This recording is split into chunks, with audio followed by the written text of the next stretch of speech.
Si los fantasmas nos asustan a nosotros, que tenemos la conciencia tranquila, que en la vida le hemos hecho daño, a nadie al menos, a sabiendas, si nos pueden llegar a asustar a nosotros los fantasmas, incluso los fantasmas de nuestros seres queridos, las personas a las que hemos amado y que nos han amado en vida, y aún así, si percibiésemos su presencia después de muertos, no podríamos reprimir la sensación de sentir miedo.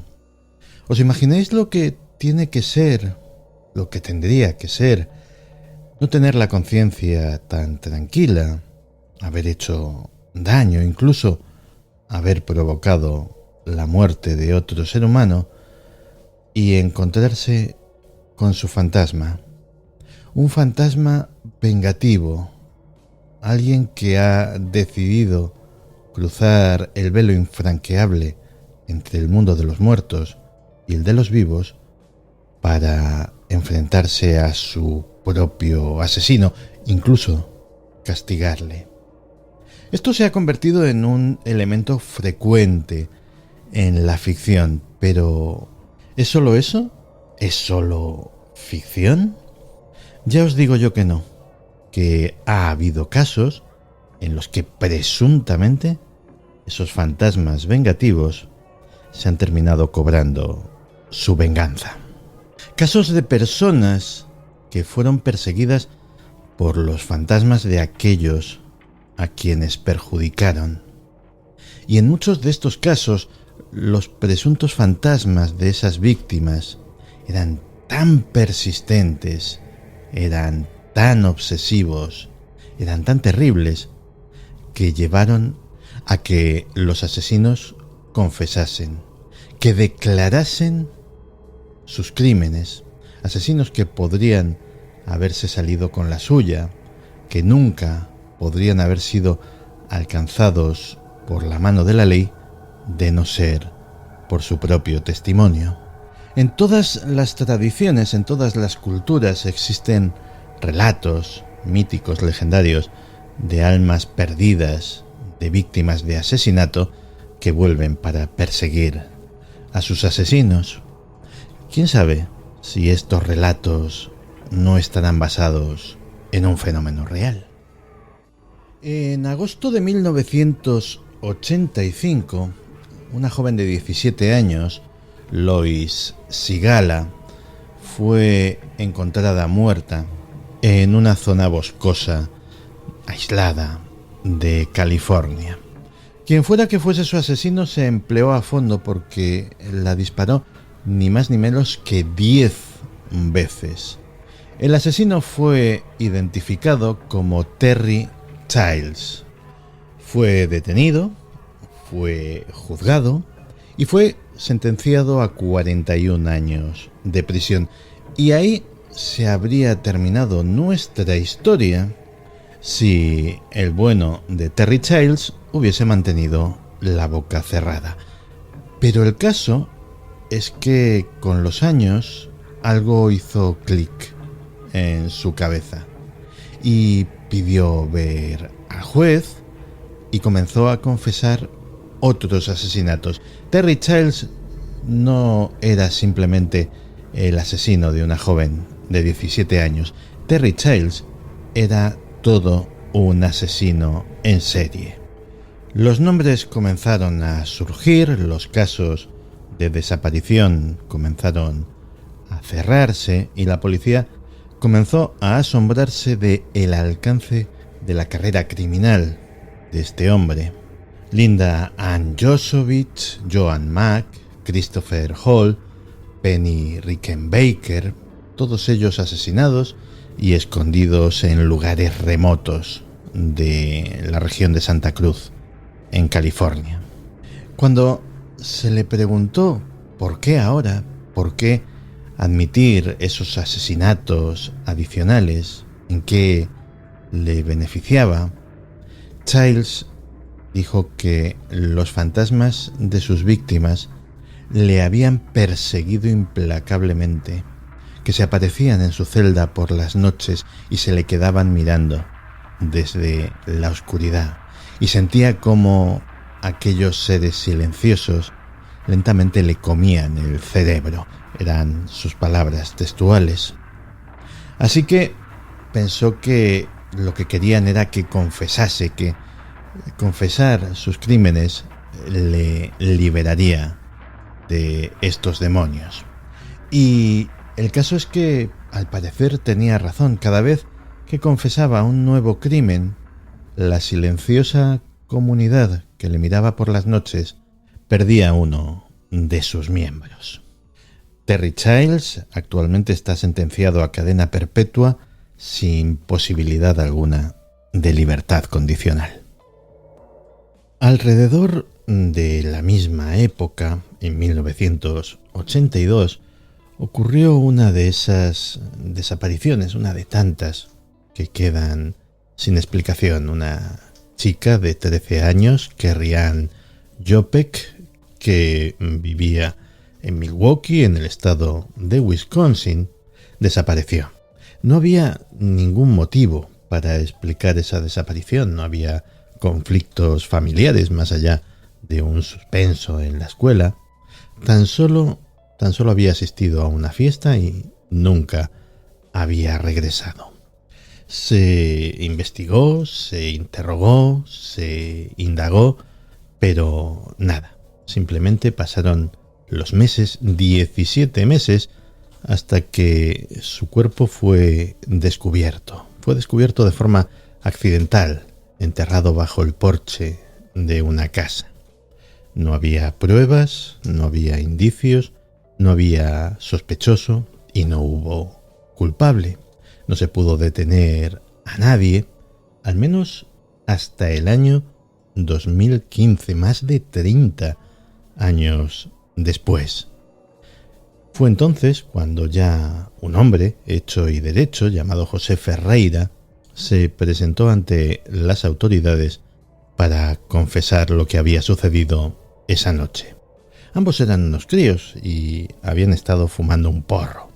Y después, pues habían decidido que a lo mejor era buen momento de esconderse en un sótano que conocían, pues bueno, ya os podéis imaginar. El problema fue que a veces cuando estás bajo la influencia de determinadas sustancias, pues no todas las ideas que se le ocurren a uno son precisamente buenas. Y Ferreira, mientras bajaban la escalera, empujó a Kerry-Ann Jopek. Ella rodó por la escalera y quedó inconsciente. Bueno, esto es una broma estúpida que salió mal, pero aquí es donde empieza el comportamiento realmente criminal por parte de Ferreira, porque decidió aprovecharse de la joven inconsciente y violarla. Pero entonces se dio cuenta de que algo no andaba bien. En realidad no estaba inconsciente, estaba muerta. Se había roto el cuello en la caída. El jovencito entró en pánico, enterró el cuerpo, pero afirmaba que su fantasma lo persiguió implacablemente durante aquellos 30 años y ya no podía más. Prefería enfrentarse a la cárcel o a lo que fuera con tal de poder deshacerse del espectro de su víctima. El siguiente caso ocurrió a muchos kilómetros de distancia, en Hong Kong, y la atrocidad de algunos de los detalles es directamente estremecedora. La prensa hongkonesa lo bautizó como el caso de Hello Kitty, y todo comenzó con la desaparición de la encargada de un club nocturno llamada Fan Man Ye. Otra desaparición extraña, sin pistas, sin testigos, hasta que un buen día, en una comisaría, apareció una joven de tan solo 13 años que se llamaba Ha Fong. Llegó allí y confesó que tanto ella como su novio estaban implicados en el asunto. Su novio, que era un gángster de 34 años, llamado Chan Man Lok. Este individuo, en compañía de dos compinches, habían secuestrado a la víctima y la habían retenido en un lugar apartado de Hong Kong. Allí la torturaron sin piedad durante todo un mes. Y todo por una deuda de unos $20,000. Finalmente, un mes después, la brutalidad, el sadismo y la inanición acabaron con la vida de esta mujer. Los delincuentes, para ocultar su crimen, cortaron en pedazos el cadáver, luego lo hirvieron y finalmente su cabeza, decapitada, fue tirada a la basura, metida dentro de un muñeco de peluche de Hello Kitty. De ahí el nombre que le dio la prensa al caso y, como veis, pues hay gente a la que es mejor no deberle dinero bajo ninguna circunstancia. Claro, al principio las autoridades dudaron del relato de la muchacha. A fin de cuentas todo era como muy increíble. Una niña de 13 años con un gángster que casi le triplicaba la edad, las torturas, el muñeco de Hello Kitty. Aquello tenía que ser o que la niña estaba directamente loca, o una travesura retorcida, o tal vez buscaba publicidad, hacerse famosa.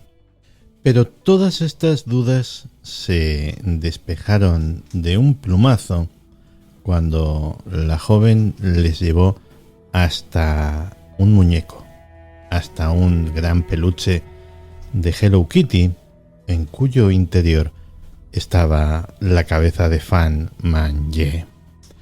Todo era cierto. La terrible historia, la atroz historia, era verdad. Nunca se recuperó el resto del cuerpo ni falta que hacía. Los sospechosos fueron detenidos, la historia llegó a los medios de comunicación y fue una sensación, una terrible sensación. En Hong Kong se celebró el juicio y los criminales fueron condenados. Cadena perpetua. Y eso que solo se les pudo condenar por homicidio y allanamiento de morada, como en el caso reciente en España del Rey del Cachopo. Al no encontrarse el resto del cadáver, fue imposible determinar la causa de la muerte. El juez Peter Nguyen, que fue el que dictó la sentencia, tuvo unas palabras especiales en ese momento. Dijo: nunca en Hong Kong, en los años recientes, un tribunal ha presenciado tal grado de crueldad, de depravación, de insensibilidad, de brutalidad, de violencia y de perversidad. Y estos criminales probablemente se hubiesen salido con la suya de no ser por un detalle con el que no contaba nadie. La joven Ha Fong, que no era ni mucho menos inocente, había participado en las torturas, pero bueno, se libró por su corta edad y por haber confesado. Pero es que el fantasma se le aparecía por las noches, el fantasma de su víctima. No la dejaba dormir, la tenía aterrorizada. Cuando por fin conseguía conciliar el sueño, casi era peor, porque en los sueños también estaba ella. Así que aquella joven, casi una niña, acabó derrumbándose y acudiendo a la comisaría para contar, para dar testimonio de aquella auténtica película de terror de la vida real, de la que había sido testigo y partícipe. Cambiamos de continente y viajamos a Sudáfrica. Allí en 2002, un transeúnte encontró el cuerpo carbonizado de Bob Ruel Baloyi. Las pruebas forenses no dejaban duda de lo ocurrido. Esta persona había sido secuestrada, le habían dado una tremenda paliza y luego lo habían rociado con alrededor de 15 litros de gasolina, le habían prendido fuego y habían dejado que se quemase vivo. El caso tenía especial trascendencia porque Bob Balogi era el hermano pequeño del jefe de la unidad de crimen organizado de la policía, el superintendente Joseph Balogi. Todos los medios de la policía sudafricana se pusieron al servicio de la resolución de este caso y consiguieron identificar al culpable. Se llamaba John Nkuna y había perpetrado este hecho en compañía de 2 cómplices. Sin embargo, no se le pudo detener porque alguien le fue con el cuento a Nkuna de que la policía iba a por él y tuvo tiempo de ponerse a salvo. Parecía que el caso se complicaba, que la detención del sospechoso iba a demorarse por tiempo indefinido. Así que imaginaos la sorpresa cuando John Nkuna entró por su propio pie en la comisaría para entregarse y admitirlo todo. ¿Por qué? Pues porque no podía más. El fantasma de Bob Balogi le perseguía, se le aparecía en los momentos y en los lugares más inesperados, especialmente de noche. Y en este caso no era una aparición muda. El fantasma le hablaba y le decía: tan solo dile a mi familia que eres tú el que me asesinó. Tan solo eso y podrás dormir en paz. Si no me seguirás hasta donde estoy y aquí te estaré esperando.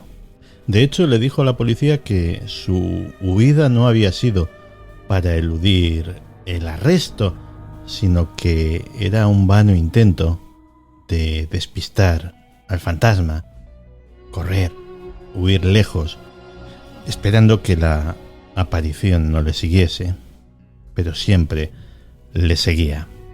Nkuna recibió una sentencia de 15 años en prisión y dicen que por fin pudo dormir tranquilo. Y es que en África los fantasmas no son ni mucho menos cosa de broma. Y si no, veamos otro caso en otro país africano, en este caso en Ghana. Fue mucho más recientemente, en 2013, y su protagonista se llamaba Victor Amebuga. En 2013, en Ghana, en la ciudad de Sunyani, comenzó una triste epidemia. Una epidemia de asesinatos de taxistas. Cada cierto tiempo, en un callejón, aparecía un coche, un taxi, con su conductor muerto de un disparo en la cabeza y la recaudación había desaparecido. A pesar de que el caso del asesino de taxistas era la máxima prioridad de la policía local, se le pusieron trampas, se extremó la vigilancia, se siguió discretamente a algunos coches. El caso es que el responsable no aparecía. De hecho, tampoco hizo falta que apareciese, porque unos días después, el que sí hizo su aparición fue una persona en la comisaría que dijo que era amigo del asesino de taxistas, que venía en su nombre y que quería negociar su rendición, su entrega. Al parecer, ya no podía más. Los fantasmas de sus víctimas le acosaban de noche y de día, especialmente uno, el de su segunda víctima. Era el más aterrador de todos, sobre todo porque no era una simple aparición. Llegó a atacarle físicamente. Permitidme que os lea un pequeño párrafo de la confesión de Victor Amebuga. El fantasma del segundo hombre es salvaje. Lo veo todo el tiempo en mis sueños. Una vez me abofeteó. Simplemente ya no podía soportar el tormento, así que se lo tuve que confesar a alguien, y por eso se lo dije a mi amigo, que fue el que informó a la policía. También aprovechó la oportunidad para aconsejar a cualquiera que estuviera pensando en cometer un asesinato que no lo hiciera, que las consecuencias eran demasiado terribles. Todos los crímenes son terribles, todos los crímenes son reprobables, pero el fratricidio tiene una categoría especial. A fin de cuentas, la tradición nos dice que cuando Caín mató a Abel, ese acto sirvió para arrojar una mancha que ya no se pudo borrar sobre toda la humanidad. En la India, en 2015, ocurrió un fratricidio. Y como en el caso de Caín y Abel fue por celos, no por celos hacia Dios, sino por celos por una mujer. En Mumbai fue. Shankar Giri estaba cada vez más molesto, cada vez más irritado por las constantes atenciones que su hermano menor le dedicaba a su esposa. Y no se sabe cuál fue la gota que hizo que se colmara el vaso, pero un día Shankar decidió que acabaría con la vida de su hermano. Le dijo que por qué no iban de excursión al bosque. Allí podrían charlar, beber, pasar un buen rato, como en los viejos tiempos, como dos buenos hermanos. Y sí, fueron a un lugar apartado en un bosque, charlaron, bebieron, y cuando el hermano menor estaba borracho, Shankar le cortó la garganta de oreja a oreja. Después ocultó muy bien el cadáver y, bueno, se dispuso a continuar con su vida ya sin el molesto acoso de su hermano hacia su esposa. Si alguien le preguntaba, pues no sabía nada. A fin de cuentas, hay casos de desapariciones casi a diario y la mayor parte no se resuelven. Poco sospechaba Shankar que aquella desaparición sí que se iba a resolver más pronto que tarde y que iba a ser él mismo el que iba a confesar el asesinato.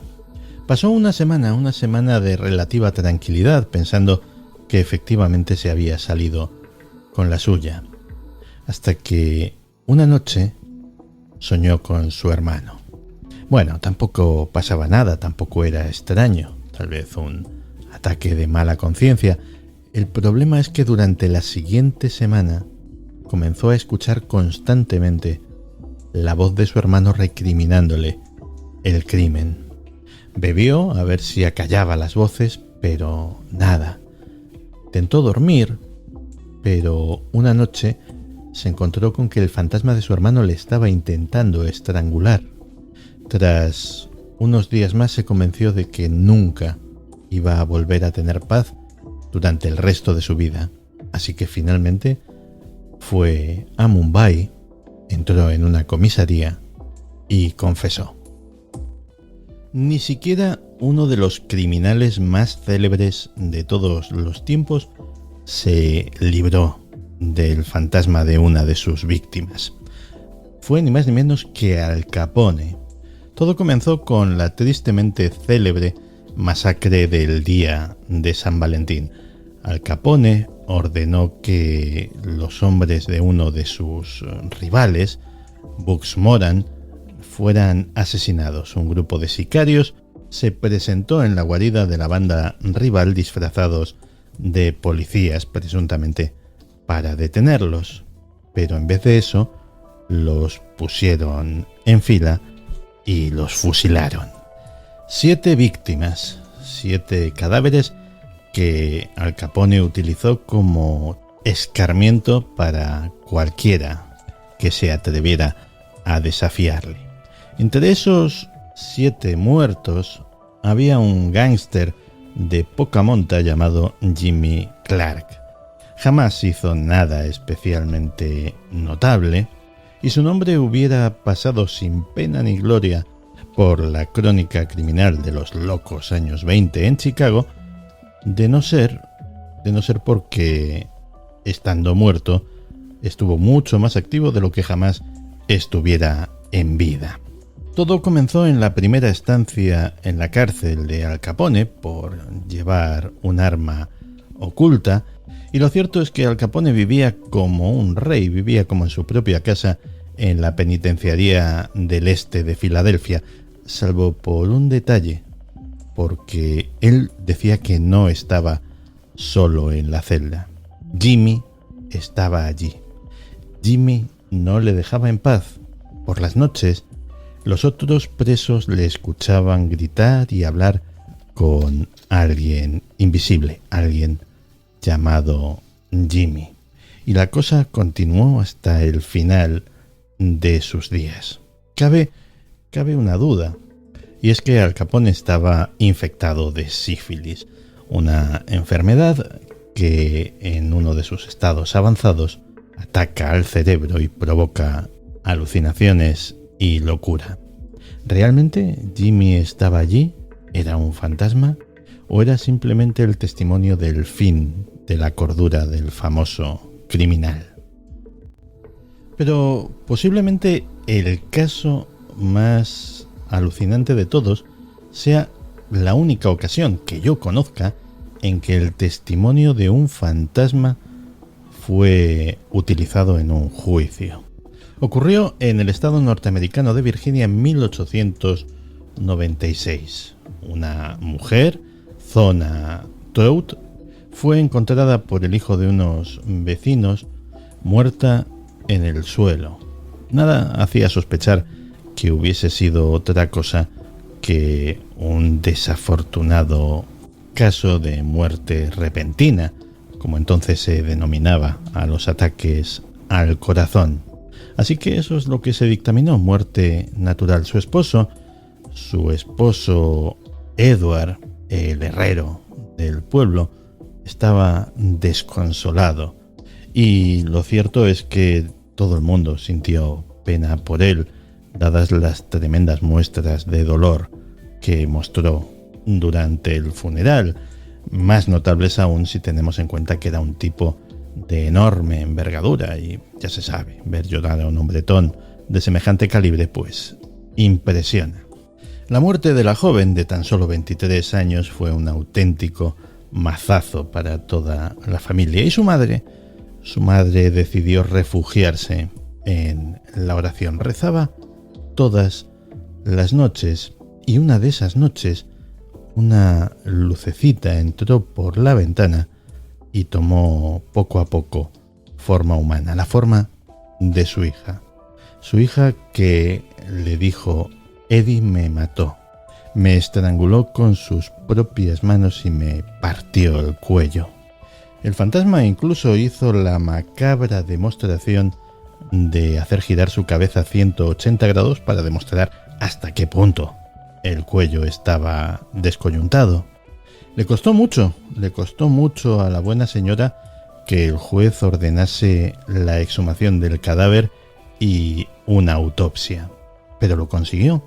Y cuando la autopsia se llevó a cabo, los forenses encontraron claramente en la piel de la joven, en la piel de su cuello, las marcas de los dedos y el cuello roto, tal y como había dicho el fantasma. Eddie Trout fue condenado a cadena perpetua. Curiosos estos casos en los que los fantasmas reclaman justicia. ¿Realmente son fenómenos paranormales legítimos? ¿O estos criminales, salvo en este último caso, estos criminales que sucumbieron a la persecución de los fantasmas de sus víctimas, en realidad solo estaban perseguidos por su propia conciencia? ¿Era el fantasma de sus víctimas o el fantasma de su propia culpa? Probablemente nunca lo sabremos, pero en estos casos yo me quedo con un dicho popular que viene como anillo al dedo a la situación.